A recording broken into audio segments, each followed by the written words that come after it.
O ajuste das contas públicas é o tema de hoje do seu Agenda Econômica. Está aqui conosco o professor Décio Garcia Munhoz, da Universidade de Brasília. Participa também dessa entrevista o jornalista Carlos Augusto Sete.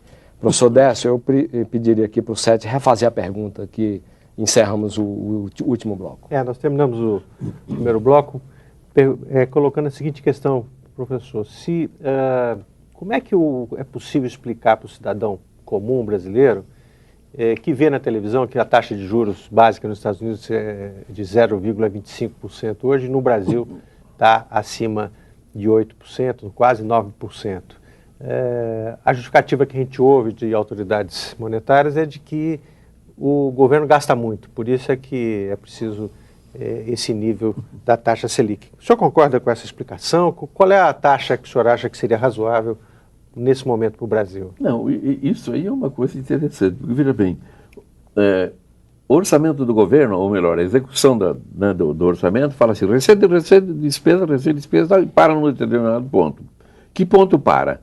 Aqui em cima eu tive toda a receita de impostos, despesa de pessoal, despesas de previdência, despesas disso, daquilo, investimentos, que é muito pouco e tal. Aí eu parei aqui e chamei assim, aqui dá um superávit primário. E abaixo? Abaixo ninguém sabe. Sabe por quê? São as despesas de juros.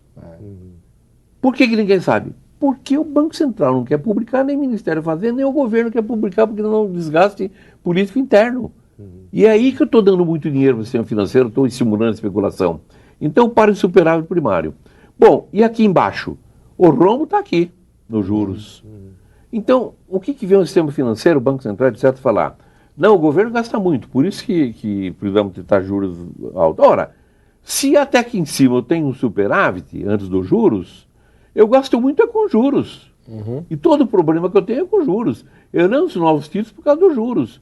Então, como é que eu posso querer que ele reduza os gastos em cima, se o meu rombo está embaixo? Sobra dinheiro do orçamento.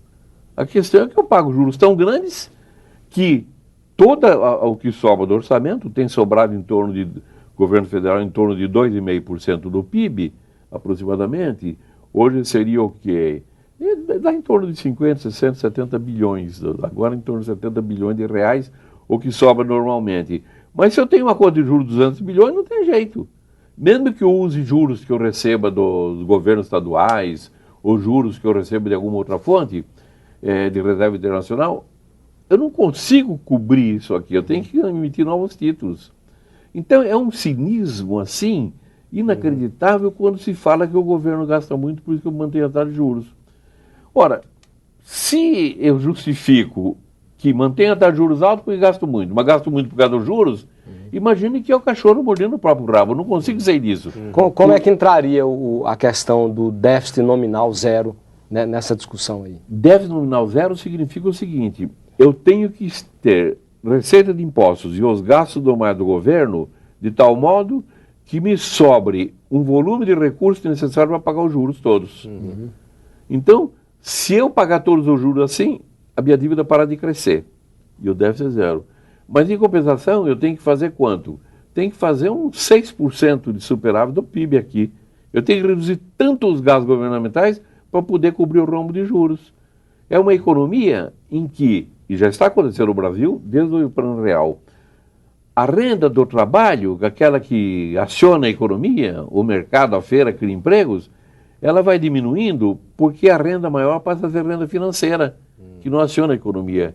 Eu estou externalizando desde o início do Plano Real, e com este governo em especial, porque a questão financeira tomou vulto maior até, surpreendentemente, mas a renda que as famílias não recebem são para instituições ou famílias de alta renda, que é os juros, e que não acionam a economia, estão crescendo com relação ao PIB. Nessa altura, o telespectador poderá perguntar, e por que os juros estão... Por que o governo paga um valor tão alto? Como é que foi criada essa dívida? Olha, ela surgiu o seguinte... Por que esses 200 bilhões de reais? É o seguinte, os juros que são pagos no Brasil, eles estão muito ligados... Historicamente, sempre paguei juros altos, né? Os juros foram altos do sistema bancário. Agora, o governo paga juros altos, especialmente porque, quando veio o Plano Real, eu mantive o dólar muito baixo para importar os produtos estrangeiros a preços baixos, para ajudar a segurar artificialmente a inflação. Com isso, eu prejudiquei as exportações, porque o sujeito que ia exportar um automóvel recebia, em vez de receber R$1,5 por dólar, recebia R$1 por dólar. Então ficou difícil exportar. Com isso, eu comecei a me endividar. Compro muito, vendo pouco. Para aquela dívida, o governo federal falou, preciso de dólares. Aí ele começou a pôr juros altos na dívida pública para atrair dólares que vinham do exterior para especular e cobrir o balanço de pagamentos, a necessidade de dólares. Então todo o plano real foi montado em cima disso aí. A nossa experiência anterior era diferente, era financiar com empréstimos bancários de 8, 10, 12 anos. Eu abandonei aquilo dentro da nova... o neoliberalismo, ele avançou pela economia mundial nos anos 80, especialmente no sistema financeiro. E textualmente eles diziam o seguinte, agora é o laissez-faire, é o liberalismo. Então o Brasil entrando nisso aí, nessa jogada, por ocasião do plano real, nós nos endividamos e pagamos juros altos e nunca procuramos uma alternativa de obter financiamento bancário a longo prazo. E por que gostamos disso aí? Ora, porque nós estávamos envolvidos com grandes instituições que tinham grandes interesses nesse grande movimento, porque você tinha um excesso de liquidez no mundo, muitos dólares que querendo especular. Então, aquilo dava apoio político ao governo, dava tapete vermelho no exterior, ao presidente da República, aos ministros, tudo mais. Tanto é que quando mudou o governo, ninguém quis abandonar o tapete vermelho.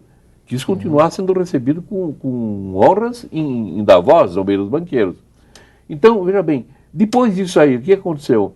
Eu me mantive nisso aí. Embora o capital especulativo, ele dê um ingresso quase que nulo para a economia brasileira, ele entra e sai, ele ganha muito dinheiro internamente. Então ele apoia governos, apoia ministros, apoia manchetes do New York Times, apoia posições do Fundo Monetário Internacional. Você cria toda uma máquina de apoio.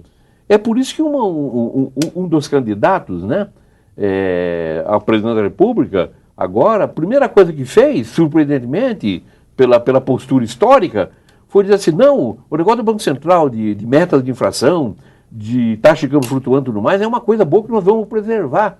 Um negócio chocante, mas um dos 3 candidatos, eu não vou nominar nem ao sexo, mas realmente foi um negócio desse tipo, para você ver o que é. Não, eu quero o apoio internacional, eu não quero manchetes contra mim nos principais jornais do exterior do Brasil. Bom, isso cria uma teia de interesses.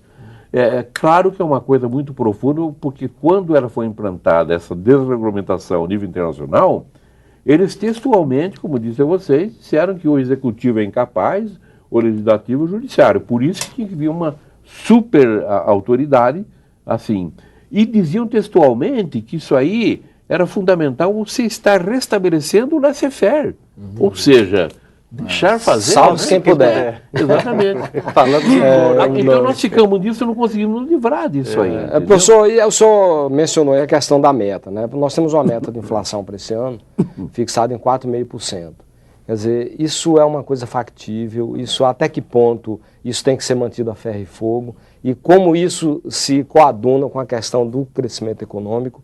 E mais, hoje os monetaristas dizem que o Brasil não tem capacidade de oferta para crescer acima de 5%. E que, portanto, para manter um crescimento, pode-se manter um crescimento de 5%, mas para manter a meta de 4,5%, então tem que ter uma elevação da taxa de juros. Como é que o senhor vê esse arcabouço teórico aí? Não, veja bem, a meta de inflação é uma das novidades que veio no contexto da desregulamentação dos sistemas financeiros mundiais, né? Você tinha um excesso de liquidez, você tinha dinheiro demais no mundo, né? Por que dinheiro demais? Uma das razões é que os bancos internacionais financiavam muito os países durante os anos 70, na crise do petróleo, porque os países em desenvolvimento, Brasil e outros, foram praticamente obrigados a assumir a dívida do petróleo.